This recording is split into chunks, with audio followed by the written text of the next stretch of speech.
Hey everyone, Mr. Sujano here, your source for gaming, tech, emulation, and open source news. Let's get started. Alright, to kick things off, we're talking about the ASUS ROG Xbox Ally X. Now for those who may or may not be aware, this device is currently powering this YouTube channel. I'm recording, I'm video editing, I'm uploading, I'm doing everything with this device, which shouldn't really be a surprise. I mean, I use the Steam Deck a lot to do the exact same thing, and I use a frickin' Android phone to do the exact same thing. Anyways though, this device, I love it. But, and there's a big but, I had my first big issue with it. So just this morning when I went to film this YouTube video, the external monitor was not working. I do have the device plugged into a dock that is using an external monitor, so I can have a couple of extra monitors and make things nice and easy. And for some reason, no matter what I was doing, the external monitor was not working. I tried different docks. For reference, I am using this Bulwark dock right now. I did try the Steam Deck dock. I tried a few other third-party docks and nothing was working. I even tried directly connecting it via USB-C and it was not working. Furthermore, my Xbox game mode wasn't working. My power profiles were all messed up, and no matter what power adapter I used, it said it was not supplying enough power to the system, which was really weird. I tried a few different power adapters and one that can really push out a lot of juice, and it didn't really seem to matter. What was even more interesting was that every single USB device I plugged into the dock, plugged into any of the docks, worked absolutely fine. And I was at the point where I was about to just wipe Windows and put Bazite on it, because I do plan on doing this anyways, and this kind of put that into the fast lane. However, there was one last thing I decided to do that actually frickin' worked. So for my last ditch effort, I went into the device manager, which I had been in before, checking to see if something was just uninstalled or if there was a compatibility issue or something like that. And I went into the display adapters and noticed that the display adapter was disabled. Now, I don't know about you, but when I'm looking at the device manager, I'm looking to see if everything is okay there. I look initially for the exclamation mark to see if there's an issue with the device. And I also look to make sure the devices are listed properly. Anyways, here, when I clicked on display adapters, and it's really hard to see on the small screen, I noticed that this GPU was disabled. It was super weird. So to fix this issue, it was a three-step process, which was super weird. I had to right-click to enable the device, and you think that would have fixed it, but it didn't. There was now an exclamation mark on the GPU. So I had to right-click and then disable the device again. And then I right-clicked and re-enabled the device, and that fixed everything. Now, honestly, I've got no idea why this happened. I've got no idea if it's just affecting my Xbox Ally X or if it'll affect other people's, or if it'll be on other devices as well. Really no idea. But if you are running into an issue, maybe this will be helpful. I might do a YouTube short on it as well, just to go over it. So moral of the story here, and I'll talk about this in a dedicated review video for this device, which I probably will be putting out tomorrow. Great device. Love the device. The software experience is, there's room for improvement. And also, I'm not the biggest fan of Windows. And speaking about stuff that works on Windows and also Linux, next up here, we're talking about N64 emulation with Gopher 64. And Gopher 64 just got a brand new update. So at the time of filming, the latest release here is version 1.1.9. And with this latest release of Gopher 64, we've got a couple of updates and a couple of fixes, like fixing issues with NHL Breakaway and FIFA 98 Road to World Cup, and also fixing hanging during games that don't pull for input, like some demos. Next up, we're shifting from emulation on Windows and Linux and talking about emulation on Android with PS2 emulator ARMSX2. And over on the Gardner Bryant website, Dash has another interview up here with the developers of ARMSX2. Now, I don't know about you, but I really enjoy reading these articles. I mean, it's nice to learn a lot about the developers and also the emulators and the entire process. There's a lot of really interesting information in this one. If you're interested and wanted to learn more about it, like everything we talk about, link will be within the GitHub link in the bottom of the description below. I don't hide my sources. And continuing to talk about emulation on Android, next up we're talking about the Beacon Game Launcher, which is an emulation front end and available on the Google Play Store. And Beacon Launcher just got a brand new update to make it compatible with GameHub Lite. This information is up on Reddit Emulation on Android, or you can just check out the app on the Google Play Store. And for those unfamiliar with GameHub Lite stands for Subscribe to Mr. Sujano, and it's an unofficial version of GameHub, which is Windows emulation on Android. GameHub Lite just has a whole bunch of telemetry and other stuff removed. Now on top of that, Beacon didn't just add in support for GameHub Lite, they also added in support for GameHub Native, which is very similar to GameHub Lite. It's Steam on Android. And also APS3E, which is PS3 emulation on Android, and even more. And on a quick side note here, and I missed this in yesterday's video even though I scrolled right by it, with GameHub Lite v4, which is the latest and greatest update of GameHub Lite.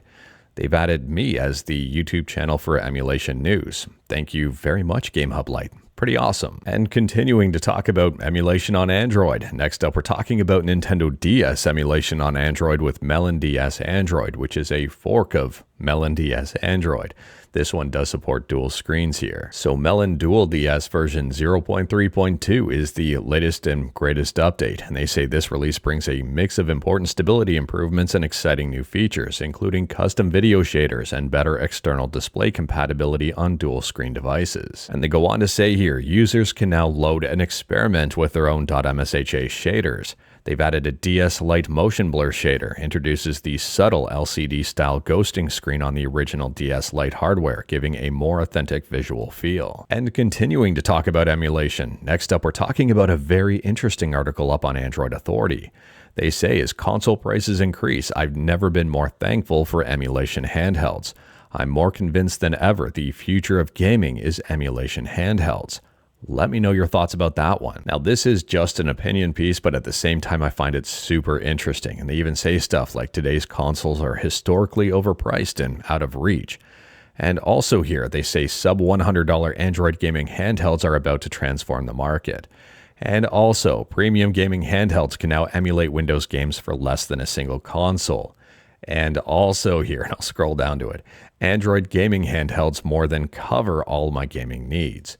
Let me know your thoughts about that. In my opinion here, my opinion on this opinion, I kind of agree with it.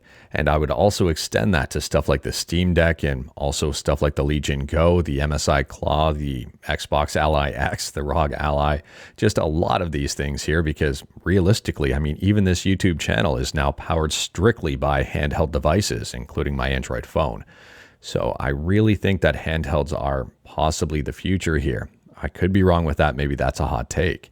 But seeing more and more of these devices pop up, and the benefit of Android emulation handhelds and just emulation handhelds in general is that they do have a fan to cool them. Overall, though, I think they're super handy, super compatible, and very convenient.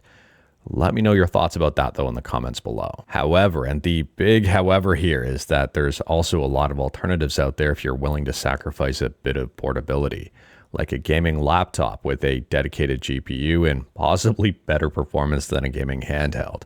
Let me know your thoughts about that as well in the comments below. And speaking about gaming handhelds and companies that make gaming handhelds, next up we're talking about Ayaneo, who is diving into the mobile phone space. Not joking with you here, there's a brand new video on YouTube titled Ayaneo's first mobile phone is coming, the Ayaneo phone. Unfortunately, details on this one are still pretty scarce, but we're probably going to know quite a bit more pretty quickly. It's a phone designed for gamers, and I'm really curious to see how this stacks up and is priced against something like a Red Magic. I really wish I knew more about this one. I am super curious about it. Let me know your thoughts in the comments below, and as soon as I know more, you'll know more. Next up here, we're quickly talking about AMD and Radeon GPUs, and there's a very controversial announcement made by AMD regarding the RX 6000 and RX 5000 series being put into maintenance mode. As you can probably guess, there is a bit of uproar surrounding this, and AMD has clarified to Tom's Hardware and said that RDNA 1 and 2 will still get day 0 game support and driver updates. Discrete GPUs and handhelds will still work with future games. I recommend checking out the article over on Tom's Hardware for more information on the matter, but here is the quote. New features, bug fixes, and game optimizations will continue to be delivered as required by market needs in the maintenance mode branch. Whatever that means. So we're going to have to wait and see as to what exactly AMD is going to do with those GPU drivers. From my understanding, it is strictly limited to Windows and there's nothing to worry about for Linux. I mean, even gaming on Linux reports.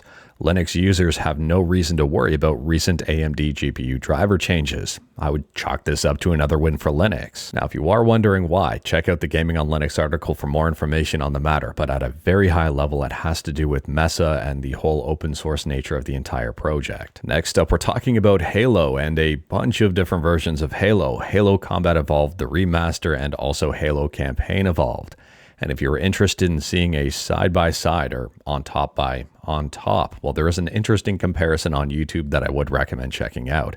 It's titled Halo Campaign Evolved, Original versus Remaster versus Remake Graphics Comparison, vertical video. I am curious to hear your thoughts on the matter, and this might be a hot take, but I do still prefer the original graphics the best. Let me know your thoughts though. And speaking about videos on YouTube, next up we're talking about Fatal Fury, City of the Wolves, and Street Fighter. If you're familiar with City of the Wolves, you know that Street Fighter does have some tie-ins with Ken being in the game. And now there's a brand new trailer on YouTube showcasing Chun-Li. Now this might be a bit of a hot take, but I'm really enjoying City of the Wolves, and I'm enjoying it a little bit more than Street Fighter 6 at the current moment. Although I think Street Fighter 6 is also super enjoyable. If you're into City of the Wolves, if you're into Street Fighter, this might be a match made in heaven for you, or maybe not. But anyways, that is all I've got for you in this one. Straight to the point, all stuff and no fluff. We talked about a bunch today. Feel free to discuss anything we talked about in the comments below. If you like this video, leave a like. If you didn't like this video, leave a like. Hit that subscribe button, check out my other videos. Don't tempt fate, save your state.